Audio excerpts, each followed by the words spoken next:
நண்பர்களே, நம்ம வந்து இப்போ என்ன பண்ண போகிறோம்னா முட்டை புரிஜி பண்ண போகிறோம். அப்புறம் சப்பாத்தி செய்ய போகிறோம்.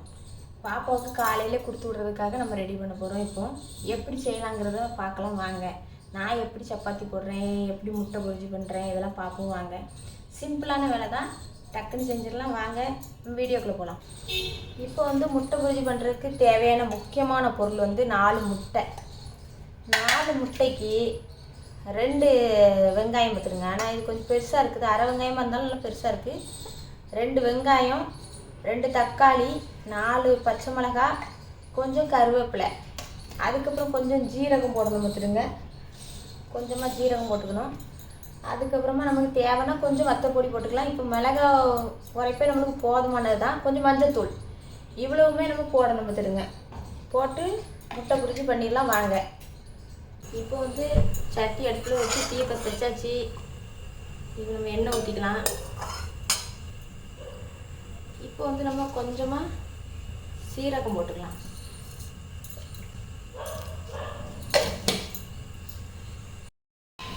இப்போ வந்து நம்ம கருவேப்பிலையை போட்டுக்கலாம்.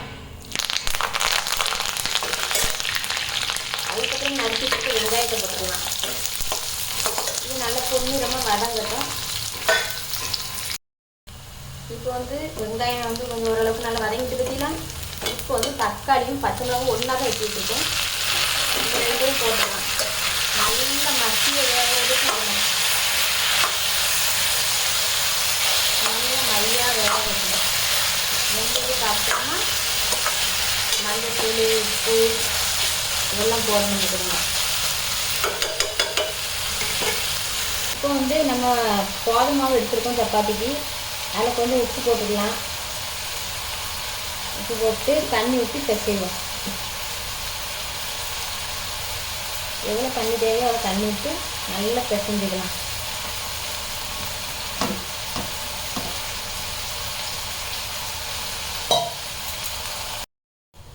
இப்போ வந்து முக்கால் பிசைஞ்சு எடுத்துட்டோம்ல. இப்போ கொஞ்சம் எண்ணெய் ஊற்றி நல்லா பிசைஞ்சிடணும். மாவு வந்து ஒரு 10 நிமிஷமாவது நல்லா பிசைஞ்சோம்னா நல்லா சாஃப்டாக வரும் பார்த்துருங்க.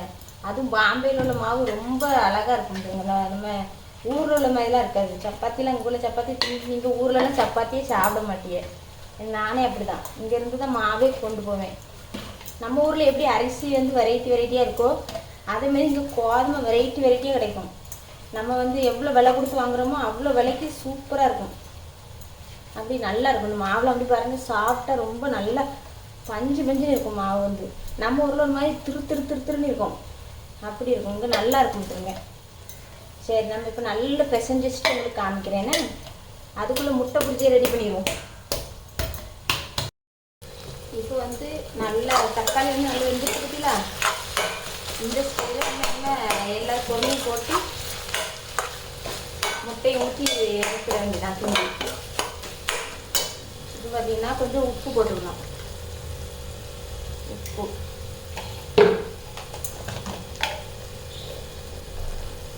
மஞ்சத்தூள்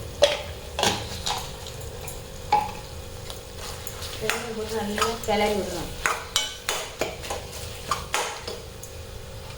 லேசாக காரத்துக்கு மிளகாய் போட்டிருக்கோம், இருந்தாலும் கொஞ்சமாக வத்தத்தூளும் போட்டுக்கிறோம்.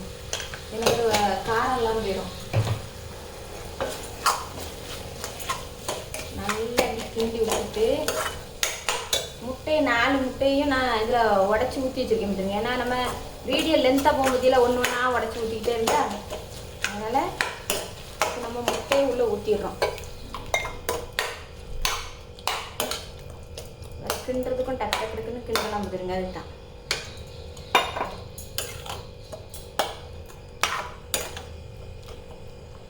என்னடா கூட ஒரு கருவு இருக்குன்னு பார்த்துறாதீங்க. ஏன்னா ஒரு முட்டை 2 கருவு இருக்குது. நான் ரொம்ப நாள் கழிச்சு இன்றைக்கி தான் பார்த்தேன். ஊரில் பார்த்துருக்கேன் முந்தி 2 கருவு இருக்கும் சில முட்டையில். அது இப்போ தான் அதுக்கு ஒரு பார்க்குறேன். சரி, நல்லா கிண்டி முடிச்சுட்டு உங்களுக்கு காமிக்கிறேன் பாருங்கள். முட்டை புரிஜி ரெடி ஆகிட்டு. இதுதான் முட்டை புரிஜி. இதுக்கு மேலே வந்து கொத்தமல்லி தழை தூவலாம். ஆனால் அந்த ஊரில் கொத்தமல்லி தழை ஒரு கெட்டு எவ்வளோ தெரியுமா? 300 ரூபா 400 ரூபா. அப்படி 300 ரூபாய்க்கு வாங்கி இந்த இது ஒரு 100 ரூபா வேணால் செலவாகும், 100 ரூபா கூட செலவாகாது. இதுக்கு வந்து நம்ம 300 ரூபா கொத்தமல்லி வாங்கி அதையும் வேஸ்ட் பண்ணணும்னு நானும் போடுறதில்ல. உங்களுக்கு நல்ல மலிவாக கிடச்சுன்னா வாங்கி இதுக்கு மேலே கொத்தமல்லி தலை தூவி அழகாக சூப்பராக இறக்கிடலாம். இப்போ இது ரெடி ஆகிட்டு ஆஃப் பண்ணிடுவோம். இன்னும் சப்பாத்தி பண்ணுறதை பார்க்கலாம் வாங்க.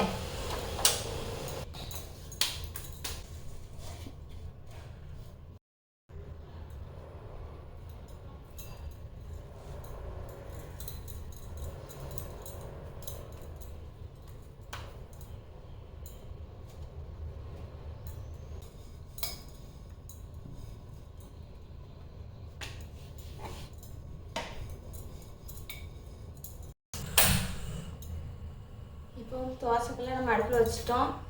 இப்போ ஒவ்வொரு சப்பாத்தியாக போட்டு எடுத்துடலாம்.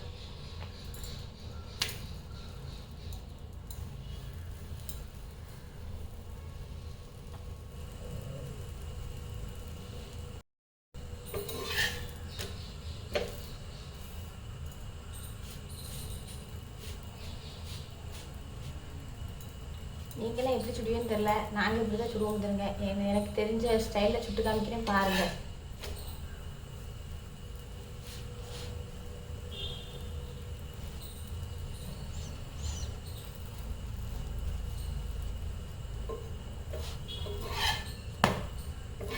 இப்படி நல்லா இப்படி வெந்து வரணுன்ட்டுருங்க, அப்போ தான் நல்லாயிருக்கும். நம்ம எண்ணெய் வேணால் எண்ணெய் ஊற்றிக்கலாம், எண்ணெய் ஊற்றாமல் சுடணும்னு சுட்டுக்கலாம். எண்ணெய் பிடிக்காதவங்க எண்ணெய் ஊற்ற வேண்டாம். எண்ணெய் பிடிச்சவங்க எண்ணெய் லைட்டாக ஊற்றி தடவி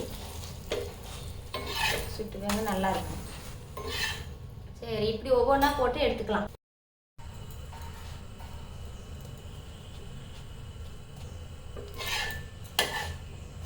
இதுதான் புஷ்டியாக வரும் பார்த்துருங்க. இங்கே உள்ள சப்பாத்திலாம் ஊர்லலாம் எனக்கு போட்டால் எனக்கு இப்படி வராது. இங்கே எல்லா சப்பாத்தியுமே எனக்கு இப்படி தான் வரும். பூரியுமே நல்லா உப்பிட்டு வரும் பார்த்துருங்க. எப்படி நம்ம ஸ்டைல் சப்பாத்தி பாருங்கள். சப்பாத்தி எல்லாம் சுட்டு முடிச்சிட்டோம். இப்போ சாப்பிடலாம். எப்படி இருக்குன்னு பார்ப்போம். நம்ம சப்பாத்தி முட்டை புரிஜி எப்படி இருக்குன்னு பார்க்கலாம் வாங்க.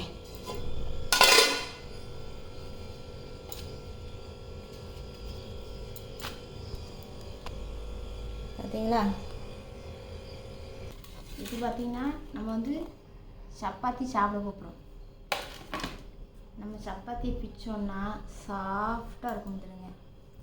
அது மட்டும் இல்லை, இங்கே பாருங்க, நம்ம சப்பாத்தி சுட்டால் இப்படி உள்ள இப்படி 2 லேயராக இருக்கும். பின்னாடியும் இருக்கும், முன்னாடியும் இருக்கும். இந்த சைடும் இருக்கும், இந்த சைடும் இருக்கும்.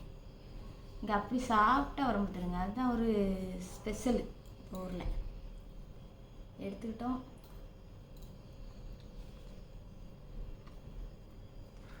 சூப்பர்.